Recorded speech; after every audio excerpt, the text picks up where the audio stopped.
सतयुग का वह समय था जब धरती पर धर्म की महिमा चरम पर थी। वनों में महर्षियों के आश्रम फैले हुए थे और नदी तटों पर यज्ञों की पवित्र अग्नियां जल रही थीं। ऐसे ही एक पावन स्थान पर एक महान तपस्वी मुनि मुद्गल अपने आश्रम में वास करते थे।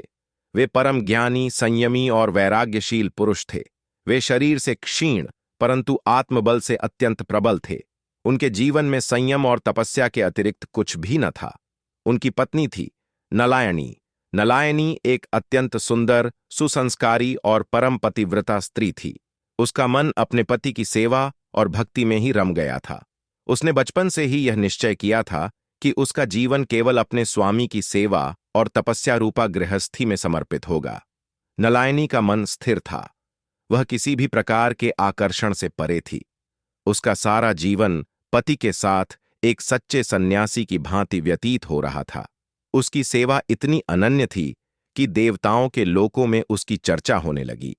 एक दिन मुनि मुद्गल ने नलायनी की सेवा भावना की परीक्षा लेने का विचार किया। उन्होंने नलायनी से कहा, प्रिय, अब मैं गृहस्थ धर्म का परित्याग कर वन्य जीवन जीना चाहता हूं। मैं अब कभी वानर बनूंगा, कभी गज, कभी मृत शरीर के समान पड़े रहूंगा, कभी भोजन त्याग दूंगा और कभी नग्नवास करूंगा। क्या तुम तब भी मेरा साथ निभाओगी? नलायनी ने बिना किसी संकोच के उत्तर दिया, स्वामी, जैसे अग्नि के बिना हवन नहीं होता, वैसे ही आपके बिना मेरा जीवन व्यर्थ है। मैं आपका साथ हर स्थिति में निभाऊंगी, चाहे वह सुख हो या दुख, मानव रूप हो या पशु रूप। मुनि मुद्गल ने जब देखा कि नलायनी बिना किसी हिचक के हर कठिन परिस्थिति में उनका साथ देने को तैयार है, तो उन्होंने अपने योग बल से अपने शरीर को परिवर्तित करना शुरू किया। यह कोई साधारण परीक्षा नहीं थी। यह परीक्षा केवल एक स्त्री की सहन शक्ति की नहीं, उसके आत्मबल, उसके प्रेम, उसकी भक्ति और उसकी सत्य निष्ठा की थी। मुनि मुद्गल ने अपने प्राणों को संचित करते हुए शरीर को मृत समान बना लिया। वे न सांस लेते थे, न कोई हिलते डुलते थे। चारों ओर सन्नाटा था। नलायनी ने घबराए बिना उनकी सेवा करना जारी रखा। वह उन्हें स्नान कराती, उनके शरीर पर चंदन लगाती, उनके पास बैठकर भजन गाती, ताकि कहीं उनके शरीर में हलचल आ जाए। कई दिन बीत गए। आश्रम में कुछ शिष्यों ने नलायनी से कहा, देवी, मुनि अब जीवित नहीं हैं। आप उनका अंतिम संस्कार क्यों नहीं करती? नलायनी ने शांत भाव से कहा, जब तक मेरे हृदय में यह विश्वास है कि वे जीवित हैं, मैं उन्हें मृत नहीं मान सकती। मेरा प्रेम केवल शरीर से नहीं, आत्मा से है। और तभी एक दिन मुद्गल आर्षि ने अपनी आंखें खोलीं। वे मुस्कुराए। यह पहली परीक्षा नलायनी ने पार कर ली थी। अब मुनि ने अपने योग बल से वानर का रूप धारण किया। उनके शरीर पर बाल थे, मुख वानर का, आचरण भी उन्हीं की भांति। वे वृक्षों पर चढ़ते, कंदमूल खाते और क्रीड़ा करते। आश्रम के अन्य मुनि और देवगण यह देखकर चकित हो गए। नलायनी ने तनिक भी असमंजस नहीं दिखाया। वह उनके पीछे पीछे जंगल में जाती, उनके लिए फल लाकर रखती और उनके साथ ऐसे व्यवहार करती जैसे वे उनके स्वामी ही हों, रूप कोई भी क्यों न हो। देवताओं ने यह देखकर स्वर्ग में कहा, क्या यह नारी कोई साधारण मानव है? इतनी दृढ़ता, इतनी भक्ति, यह तो तप की मूर्ति है। अब मुनि ने अपना अगला रूप धारण किया। वे एक विक्षिप्त, नग्न, व्यभिचारी योगी की तरह आचरण करने लगे। वे वृक्षों से बात करते, जल में पत्थर फेंकते और कभी कभी तो नलायनी पर भी क्रोधित हो उठते। किंतु नलायनी का प्रेम अडिग था। वह मुस्कुराकर कहती, यह तो मेरे स्वामी का एक और रूप है। जैसे सूर्य कभी मेघों में छिप जाता है, वैसे ही आपके गुण आज छिपे हैं। किंतु मुझे विश्वास है कि भीतर वही प्रकाश है। देवताओं ने अब मुनि मुद्गल से प्रकट होकर कहा, हे मुनि, नलायनी कोई साधारण स्त्री नहीं है। यह स्त्री तो स्वयं पतिव्रता धर्म की साक्षात मूर्ति है। इसे कोई वरदान दीजिए। मुनि मुद्गल ने नलायनी से कहा, प्रिय, तुमने जिस निष्ठा से मेरी सेवा की है, मैं तुमसे प्रसन्न हूं। तुम जो इच्छा मांगो वह पूर्ण होगी। नलायनी ने अपनी आंखें बंद कीं और बोली, स्वामी, मैंने आपके विभिन्न रूप देखे, तपस्वी, मृत समान, वानर, विक्षिप्त। मैं चाहती हूं कि अगले जन्म में मुझे एक साथ 5 प्रकार के स्वभाव वाले पति मिलें। एक वीर योद्धा, एक धर्मज्ञ ज्ञानी, एक शांत तपस्वी, एक मधुर वक्ता और एक त्यागी राजा। मुनि चौंक उठे। उन्होंने गंभीर स्वर में कहा, तुम्हारी इच्छा पूर्ण होगी, परंतु जान लो, यह इच्छा तुम्हारे जीवन को आसान नहीं बनाएगी। तुम्हें अगले जन्म में द्रुपद की पुत्री के रूप में जन्म लेना होगा और तुम्हारा जीवन अग्नि से प्रारंभ होगा और युग परिवर्तन का कारण बनेगा। नलायनी ने झुककर कहा, मैं तैयार हूं। सतयुग बीत चुका था, त्रेता भी समय के गर्भ में समा गया था। अब पृथ्वी पर द्वापर युग का प्रभात हो चुका था। धर्म और अधर्म का संघर्ष अब और भी जटिल रूप लेने लगा था। धरती पर राजाओं का प्रभाव बढ़ चुका था, परंतु अहंकार और अधर्म ने उनके सिंहासनों को मलिन करना प्रारंभ कर दिया था। देवताओं की सभा में ब्रह्मा, विष्णु और महादेव चिंतित थे। वे जानते थे कि पृथ्वी पर एक ऐसा अवतार आवश्यक है जो धर्म की नींव को फिर से दृढ़ करे, एक ऐसी नारी जो केवल सौंदर्य की प्रतिमूर्ति ही नहीं बल्कि न्याय और शक्ति का रूप हो। राजा द्रुपद पंचाल नरेश महान विद्वान और पराक्रमी योद्धा थे, किंतु उनका जीवन अपमान से ग्रस्त था। उनके परम मित्र रहे द्रोणाचार्य ने जब अपमान का बदला लिया तो द्रुपद का गर्व चूर हो गया। यह अपमान उन्हें भीतर तक जला गया। उन्होंने संकल्प किया, अब मैं ऐसा पुत्र प्राप्त करूंगा जो द्रोण को पराजित करेगा और ऐसी कन्या जो धर्म के नवनिर्माण का कारण बनेगी। द्रुपद ने महान यज्ञ का आयोजन किया। यह कोई सामान्य यज्ञ नहीं था। यह उनकी तपस्या, प्रतिशोध और आकांक्षाओं का संगम था। ऋषियों ने अग्नि में आहुतियां दीं, मंत्र गूंजे, आकाश में विद्युत सी चमक उठी और तभी यज्ञ की अग्नि से दो दिव्य स्वरूप प्रकट हुए। पहले एक परम तेजस्वी बालक जिसे नाम दिया गया धृष्टद्युम्न, और फिर अग्नि की लपटों के मध्य से प्रकट हुई एक अप्रतिम सुंदर कन्या जिसकी आंखों में अग्नि की लाली थी, whose aura made the sun pale। देवताओं की वाणी गूंजी, यह द्रौपदी है। इसका जन्म धर्म के पुनः स्थापन के लिए हुआ है। यह पांचाली राजकुमारी पांचाल राजकुल की कीर्ति को उजागर करेगी। यह राजाओं के गर्व को तोड़ेगी, धर्मपत्नी बनेगी पांचों पांडवों की और इतिहास को नया मोड़ देगी। राजा द्रुपद अभिभूत हो उठे। उन्होंने उस कन्या का नाम रखा कृष्णा। उसका रंग सांवला था, परंतु वह इतनी सुंदर थी कि उसका सौंदर्य वर्णनातीत था।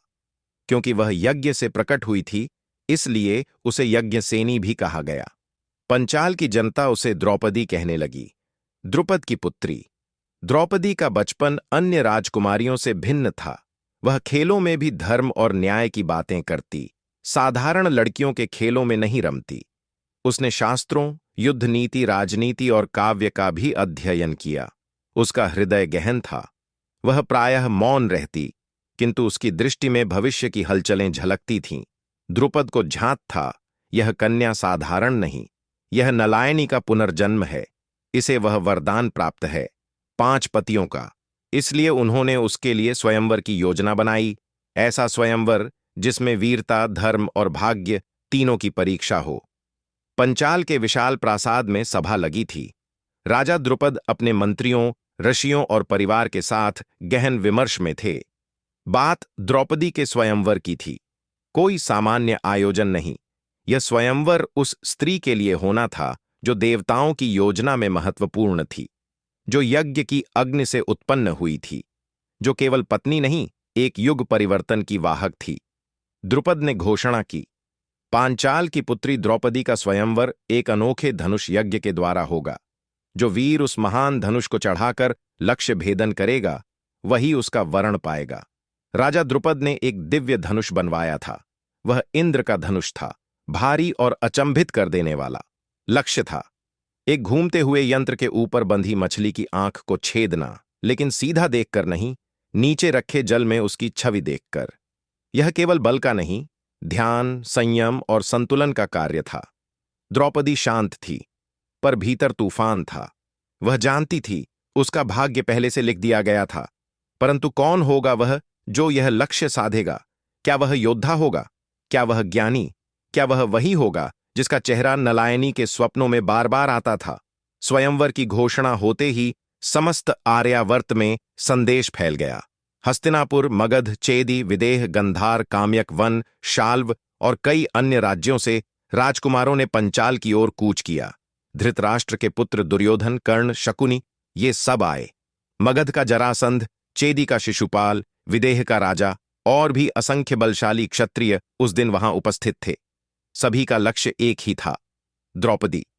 किंतु स्वयंवर में सबसे अधिक कौतूहल का कारण बने कुछ साधारण वेशधारी ब्राह्मण। वे गरीब, शांत और साधारण लग रहे थे, परंतु उनकी आंखों में कुछ विशेष था। वे थे पांडव। माता कुंती के साथ वनवास भोगते हुए वे ब्राह्मणों के वेश में वहां उपस्थित थे। कर्ण ने जब धनुष उठाने की अनुमति मांगी तो द्रौपदी ने उसकी ओर देखा। वह जानती थी वह महान धनुर्धर है, किंतु वह क्षत्रिय नहीं, सूतपुत्र कहलाता था। द्रौपदी ने घोषणा की, मैं सूतपुत्र से विवाह नहीं कर सकती। सभा में सन्नाटा छा गया। कर्ण ने मौन होकर धनुष छोड़ दिया। अब बारी थी उस ब्राह्मण युवक की जिसकी आंखों में अद्भुत तेज था। उसने उठकर गुरु द्रोण की शिक्षा के अनुसार ध्यानपूर्वक धनुष उठाया। सभा उसे देख रही थी। कोई नहीं जानता था कि यह अर्जुन है। उसने सहजता से धनुष चढ़ाया, लक्ष्य की छवि देखी और बिना विचलित हुए तीर छोड़ दिया। मछली की आंख भेद दी गई थी। सभा गूंज उठी। द्रुपद स्तब्ध थे। द्रौपदी की आंखों में अद्भुत चमक थी। उसने आकर उस ब्राह्मण वेशधारी के गले में जयमाला डाल दी। पांडवों की पहचान प्रकट होती है जब पांडव अर्जुन और भीम द्रौपदी को साथ लेकर अपने आश्रय लौटे। उन्होंने माता कुंती से पुकार कर कहा, मां, देखो, हम आज कुछ अद्भुत लेकर आए हैं। माता कुंती बिना देखे बोलीं, जो भी लाए हो, पांचों भाई मिलकर बांट लो। कुंती के इन शब्दों को न तो कोई टाल सकता था, न बदल सकता था। योग माया का प्रभाव था, ब्रह्मा का संकल्प था। द्रौपदी अब एक नहीं, पांचों पांडवों की पत्नी बनने जा रही थी। सभा विस्मित थी। पांडवों की पहचान उजागर हो चुकी थी। वे ब्राह्मण वेशधारी नहीं, हस्तिनापुर के मृत समझे गए राजकुमार थे। युधिष्ठिर, भीम, अर्जुन, नकुल और सहदेव। अब वे पांचों उस स्त्री को अपने साथ लाए थे जो युग की सबसे सुंदर, सबसे योग्य और सबसे निर्णायक स्त्री मानी जा रही थी, द्रौपदी। लेकिन जैसे ही कुंती के शब्दों मिलकर बांट लो का अर्थ स्पष्ट हुआ, पूरे राज दरबार में गहरी असहजता फैल गई। द्रौपदी स्वयं स्तब्ध थी। उसकी आंखें गीली थीं, पर होठों पर कोई शिकायत नहीं। क्या वह केवल एक स्त्री थी जिसे बांट दिया गया था? क्या उसका मन, उसकी इच्छा, उसका भाव कोई महत्व नहीं रखते? वह रात द्रौपदी के जीवन की सबसे कठिन रातों में से एक थी। पंचाल के कक्ष में बैठी वह चुपचाप आकाश की ओर देख रही थी। उसके मन में बार बार नलायनी के स्वर गूंजते थे, मैं 5 प्रकार के स्वभाव वाले पतियों की इच्छा करती हूं। क्या यह वही इच्छा थी? क्या यह उसी का फल था? क्या कोई स्त्री 5 पतियों के साथ जीवन जी सकती है? उसका मन द्वंद्व में था, धर्म या मर्यादा, प्रेम या नियति। उसी रात पंचाल में एक अतिथि आया, द्वारका नरेश श्री कृष्ण। वह स्वयं न तो स्वयंवर में भाग लेने आए थे, न किसी के साथ प्रतिद्वंद्विता के लिए। वह आए थे द्रौपदी से मिलने, युगों से प्रतीक्षित मित्र से प्रथम साक्षात्कार के लिए। कृष्ण ने द्रौपदी के कक्ष में प्रवेश किया। उनकी आंखों में करुणा और ज्ञान दोनों था। उन्होंने मुस्कुराकर कहा, कृष्ण, तुम्हारा द्वारका का सखा आया है। द्रौपदी ने चौंक कर देखा। मैंने आपको कभी देखा नहीं, पर आपके शब्द मेरे हृदय में बहुत पुराने लगते हैं। कृष्ण बोले, क्योंकि तुमने मुझे पिछले जन्म में बुलाया था। मैं जानता हूं तुम्हारा धर्म संकट बहुत बड़ा है, लेकिन तुम केवल स्त्री नहीं हो, तुम युग की जननी हो। तुम्हारा जीवन सहज नहीं होगा, परंतु उसका उद्देश्य महान होगा। द्रौपदी की आंखों से आंसू बह निकले। क्या यह उचित है कि एक स्त्री को 5 पतियों के साथ बांट दिया जाए? कृष्ण ने कहा, बांटा नहीं गया है, यह तो तुम्हारे ही भीतर के 5 भाव हैं, धर्म युधिष्ठिर, बल भीम, पराक्रम अर्जुन, सौंदर्य नकुल और ज्ञान सहदेव। तुम स्वयं उन सब की पूरक हो।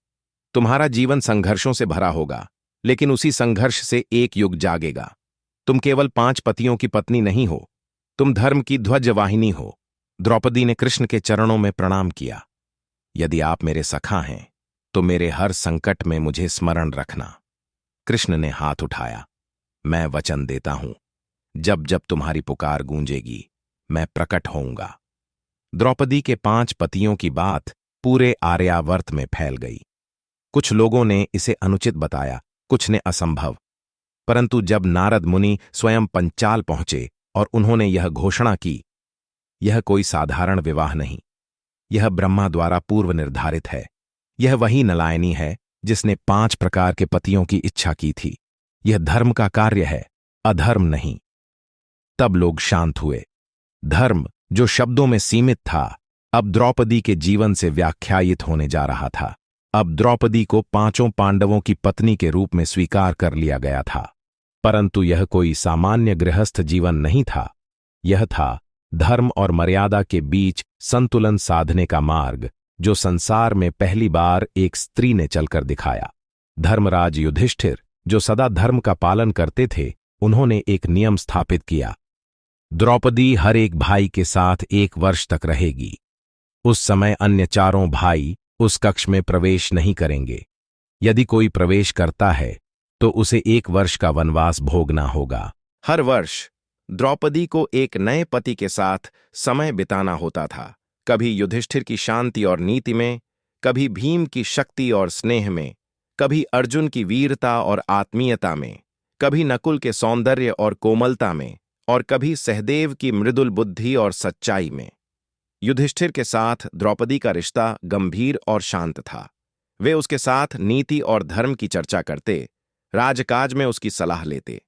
द्रौपदी को उनके साथ अपने स्वरूप को संयमी और सहनशील बनाना पड़ता था। भीम के साथ वह एक रक्षक के रूप में जीती थी। भीम उसे बहुत मानते थे और उसके लिए सदा तैयार रहते। द्रौपदी के लिए भीम वह थे जो उसके आंसुओं की पहली आहट पर भड़क उठते थे। अर्जुन, यह रिश्ता सबसे कोमल और गहराई वाला था। अर्जुन के साथ द्रौपदी ने सबसे अधिक आत्मिक निकटता पाई थी, लेकिन नियति ने सबसे अधिक दूरी भी इन्हीं के साथ बनाई। अर्जुन को नियम भंग के कारण वनवास पर जाना पड़ा। नकुल और सहदेव दोनों छोटे थे। उनके साथ द्रौपदी का रिश्ता अधिक स्नेहमय और मैत्रीपूर्ण था। वह उन्हें सिखाती, सहेजती और प्रेरणा देती। परंतु क्या यह आसान था? हर बार जब वह एक पति के साथ निकटता बना रही होती, तब बाकी 4 उसके सामने भाई की भांति होते। उन्हें देखते हुए भी मन को संयमित रखना, न किसी में पक्षपात, न किसी में उपेक्षा, यह एक महान आत्मबल की मांग करता था। एक दिन द्रौपदी अकेली बैठी थी। उसने कृष्ण को याद किया और कहा, क्या मैं कोई पत्थर हूं जो भावनाओं से परे हूं? मैं 5 दिशाओं में बंटी हूं, फिर भी मुझसे एकता की अपेक्षा की जाती है। कृष्ण प्रकट हुए और बोले, कृष्ण, तुम्हारा जीवन अग्नि से शुरू हुआ था, अग्नि की तरह ही तपता रहेगा। लेकिन तुम ही वह लौ हो जो अंधकार को मिटा सकती है। जो स्त्री अपने भीतर 5 दिशाओं को समेटे और फिर भी शांत रह सके, वही संसार को दिशा दे सकती है। धीरे धीरे द्रौपदी की बुद्धि, संयम और व्यवहार देखकर पूरा आर्यावर्त उसकी प्रशंसा करने लगा। वह केवल एक सुंदर स्त्री नहीं थी, वह राज्य की मुख्य सलाहकार बन गई। उसके सुझावों से नीतियां बनतीं, उसके विचारों से धर्म की व्याख्या होती। उसे पंचकन्या कहा गया। 5 पतियों की पत्नी, फिर भी कन्या के समान पवित्र।